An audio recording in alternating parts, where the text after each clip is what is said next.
മക്കളെയുണ്ടാക്കുവാനുള്ള ധ്യാനം ധ്യാനക്കുർക്കനെയും മടത്തിലമ്മയെയും വിശ്വാസികൾ കണ്ടം വഴി ഓടിക്കുന്നു. ഒരു ചെറിയ ഇടവേളയ്ക്ക് ശേഷം മക്കളില്ലാത്തവർക്കായി മക്കളുണ്ടാക്കുവാൻ 3 ദിവസം ധ്യാനകേന്ദ്രത്തിൽ കിടന്നുള്ള ധ്യാനം എന്ന പരിപാടിയുമായി ഇറങ്ങിയ മുരിങ്ങൂർ ധ്യാനകേന്ദ്രത്തിലെ ധ്യാനക്കുർക്കന്മാരെ അവിടെ കയ്യാളായി പണിയെടുക്കുന്ന മടത്തിലമ്മമാരെയും കണ്ടം വഴി ഓടിച്ച് കത്തോലിക്ക സഭയിലെ തന്നെ വിശ്വാസികൾ. ഇതാണ് കാലത്തിൻ്റെ കാവ്യനീതി എന്ന് പറയുന്നത്. പണ്ടൊക്കെ ഇവന്മാർ ധ്യാനം പ്രാർത്ഥന എന്നൊക്കെ പറഞ്ഞാൽ കിടന്ന് പ്രാർത്ഥിക്കുവാൻ കെട്ടും കെട്ടി മൊണ്ണകൾ പോകുമായിരുന്നു. ഇന്നും തലയിൽ വെളിച്ചം കയറാത്ത ഇത്തരം ജനുസുകൾ ഇപ്പോഴുമുണ്ട്. എന്നാൽ ഇതിനൊക്കെ വലിയൊരു മാറ്റം വന്നിരിക്കുന്നു. വരുന്ന ജൂൺ 7 മുതൽ 10 വരെയാണ് മക്കളെ ഉണ്ടാക്കുവാനുള്ള ധ്യാനം.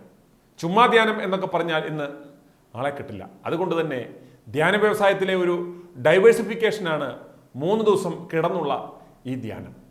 നാട്ടുകാർക്ക് മക്കളെ ഉണ്ടാക്കി കൊടുക്കുവാൻ നടക്കുന്ന ഇവന്മാർ ഒരു ജലദോഷപ്പനി വന്നാൽ കരഞ്ഞുകൊണ്ട് ആശുപത്രിയിലേക്ക് ഓടുന്ന മോന്മാരാണ് എന്ന് മനസ്സിലാക്കണം.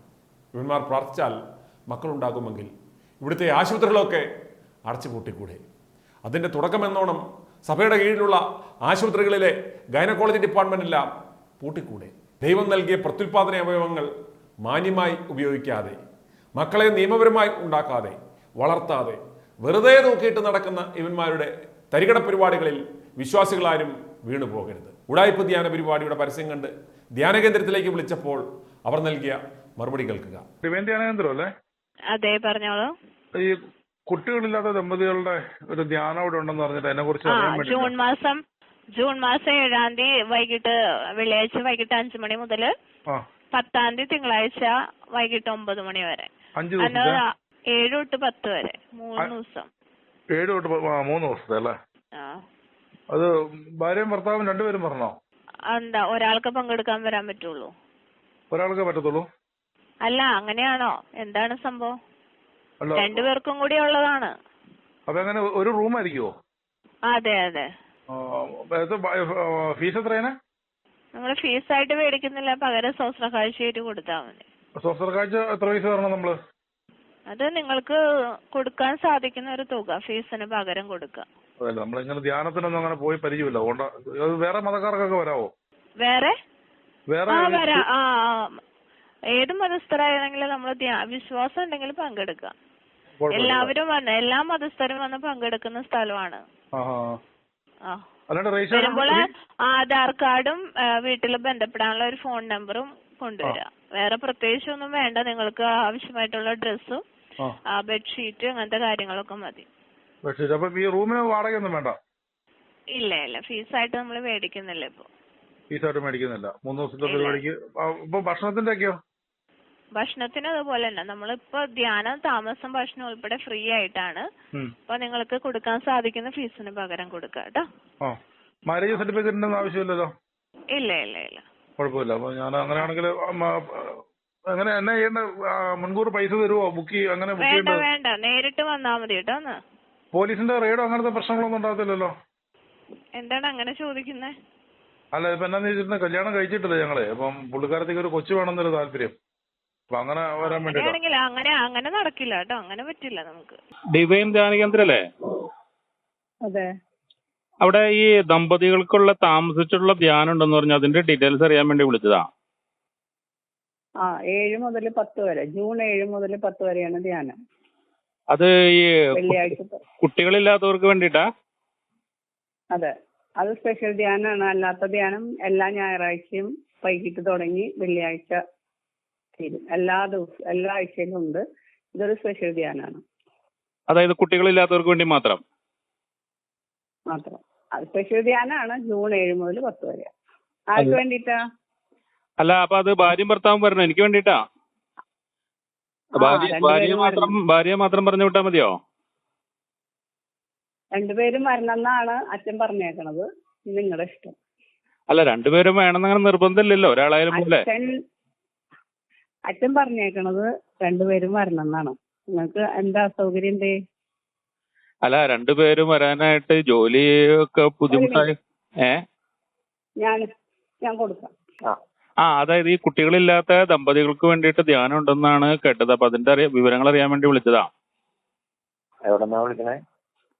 ഞാൻ ബോംബെന്ന് വിളിക്കണത്. രണ്ടുപേരും വന്നാൽ നല്ലതാണ്. അല്ല, ഒരാള് മാത്രം വന്നാൽ പോരെന്നാണ് ചോദിക്കുന്നത്.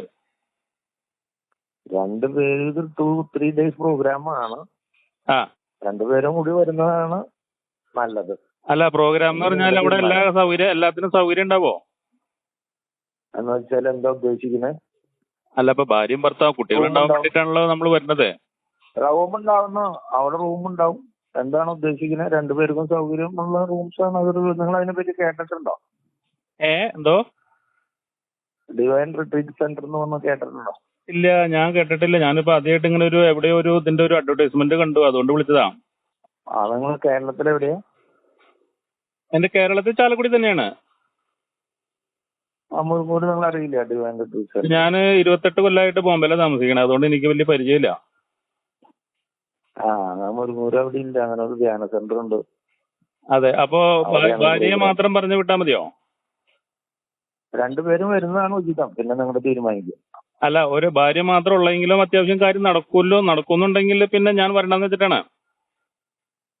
അത്യാവശ്യം കാര്യം എന്ന് വെച്ച് കഴിഞ്ഞാൽ പ്രയർ മീറ്റിംഗ് നമുക്ക് ഭാര്യ ഗർഭിണിയായാൽ മതി. ഇപ്പം പരിശുദ്ധാത്മാവ് അങ്ങനെ നിങ്ങളെ 2 പേര് നിങ്ങളെ ഭാര്യയ്ക്കുള്ള പ്രയർ മീറ്റിംഗ് ആണ് നടക്കണേ. അങ്ങനെ 2 പേരും കൂടി വരിക. കൂടുതലൊന്നും അതിലാണ് നിങ്ങളുടെ ഇഷ്ടമാണ് ചെയ്യാം. 2 പേരും കൂടി വരിക. അല്ല ബ്രദറെ, ഞാൻ ചോദിക്കും, ഞങ്ങൾ ഇത്രയും ദൂരെന്നാവുമ്പോഴേ സാധാരണ എല്ലാവരും ബോംബെയിൽ നിന്നായാലും എവിടെ നിന്നായാലും ആൾക്കാര് ഇതിനൊന്നും അകലെന്നൊക്കെയാണ് വരണേ. അതെ, അപ്പൊ അകലെന്നാവുമ്പോ ഒരാള് മാത്രം വന്നാൽ പോരെന്നാണ് ഞാൻ ചോദിക്കുന്നത്. അല്ല, ഇതിപ്പോ പരിശുദ്ധാത്മാവിനാൽ ഗർഭിണിയാവുന്ന നിങ്ങളുടെ പരിശുദ്ധാത്മാവിന് ചോദിക്കണതല്ല. ഇതൊരു പ്രയർ ഹൗസ് ആണ്. ഡോക്ടർമാരുടെ ക്ലാസ്സും അതിനോടനുബന്ധിച്ചുള്ള കാര്യങ്ങളൊക്കെ ഉണ്ടായിരിക്കും. അപ്പൊ ദൈവാനുഗ്രഹം കൊണ്ട് ഗർഭം ധരിക്കുന്ന പരിപാടിയല്ലേ? ദൈവാനുഗ്രഹത്താൽ ഗർഭം ധരിക്കുന്ന പരിപാടിയല്ലേ? നിങ്ങളുടെ പേരെന്താ? എന്റെ പേര് ഷൈജു. നിങ്ങൾ എങ്ങനെയാണത് ഉദ്ദേശിച്ചിരിക്കുന്നത്? ഇത്രയും പറഞ്ഞാൽ ഞാൻ മനസ്സിലായില്ലപ്പോ നിങ്ങൾക്ക്. അല്ല, ഞാൻ ഉദ്ദേശിക്കണത് എങ്ങനെയാന്ന് വെച്ച് കഴിഞ്ഞാൽ ഇപ്പൊ നമ്മുടെ വിശ്വാസപ്രകാരം ഞാൻ പറഞ്ഞത് മനസ്സിലായല്ലോ. നിങ്ങൾ പറഞ്ഞത് എനിക്ക് മനസ്സിലായി, പക്ഷെ അത് പ്രാക്ടിക്കൽ അല്ല. അതുകൊണ്ടാണ് ഞാൻ ചോദിക്കുന്നത്. മനസ്സിലാവും. ഇനി കൂടുതൽ വേണമെന്നുണ്ടെങ്കിൽ പിന്നെ അവിടെ വരുമ്പോൾ നിങ്ങൾ ജൂൺ 7 തീയതി വരുമ്പോൾ സംസാരിക്കാം. ഡോക്ടർമാരൊക്കെ അവിടെ ഉണ്ടാവും കേട്ടോ. ഓക്കെ. ബോധമുള്ളവർക്ക് ഇപ്പോൾ കാര്യങ്ങൾ മനസ്സിലായി കാണും എന്ന് കരുതുന്നു. ധ്യാനം കൂടിയാൽ മാത്രം മക്കളുണ്ടാകില്ല എന്ന് മനസ്സിലാക്കുക. പൂർണ്ണ ആരോഗ്യവാന്മാരായ ദമ്പതികൾക്ക് 2-3 വർഷം കഴിഞ്ഞിട്ടും കുട്ടികൾ ഉണ്ടാകുന്നില്ലെങ്കിൽ നിങ്ങൾ നല്ലൊരു ചികിത്സകരെ കാണുക. പ്രശ്നം എന്താണെന്ന് ഐഡൻറ്റിഫൈ ചെയ്യുക, അത് ചികിത്സിക്കുക. അതോടൊപ്പം ദൈവവിശ്വാസമുള്ളവർ നന്നായി പ്രാർത്ഥിക്കുകയും ചെയ്യുക. പ്രാർത്ഥിക്കുവാൻ ഈ നൈറ്റിക്കാരന്മാരുടെ, ഈ കൂതാശത്തൊഴിലാളികളുടെ അടുത്ത്, അവർ പറയുന്ന സ്ഥലത്ത്, അവർ പറയുന്ന തീയതികളിൽ പോയി കിടക്കേണ്ടുന്ന ആവശ്യമില്ല എന്ന് മനസ്സിലാക്കുക. ഇതേതെങ്കിലും സഭയെയോ വ്യക്തികളെയോ അപമാനിക്കുവാനുള്ള ശ്രമമല്ല. ഇവന്മാർ കാണിക്കുന്ന ഈ ഉടായ്പകൾ പൊതുജനങ്ങളുടെ മുന്നിൽ അനാവരണം ചെയ്യുക മാത്രമാണ് i2i ന്യൂസ് ചെയ്യുന്നത്. i2i news, an eye for truth. i2i news subscribe ചെയ്തിട്ടില്ലാത്തവർ ഇപ്പോൾ തന്നെ സബ്സ്ക്രൈബ് ചെയ്യുക. നോട്ടിഫിക്കേഷൻ ലഭിക്കുവാൻ ബെൽ ബട്ടണും അമർത്തുക.